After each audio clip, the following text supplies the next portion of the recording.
Varžybom ruošiausi kaip visada atsakingai, 7 treniruotės per savaitę, viskas tvarkoj, krosai, atsakingai ruošiamės su treneriu Dainiumi Daukša dirbam.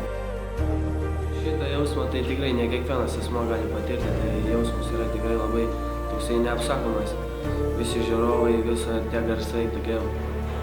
Nu čia yra toksai dalykas kaip ir muzika, tai klausais ir kaifuoja, ten ringas tai įlipi irgi kaifuoja.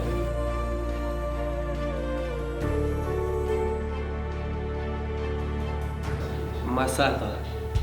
Aš vardo nelabai žinau, ten bet taip nickname'as Masato. Su kuo labiausiai, tai gal aš net iš tikrųjų nežinau. Gal su kokiu Andersį Silva norėčiau pabandyti pagal MMA taisyklės. Per mano karjerą pati įsimintiniausia, tai yra turbūt pati pirmiausia buvo tokia, nes žinot, tas pirmas jausmas, jis visada yra pats pirmas jausmas.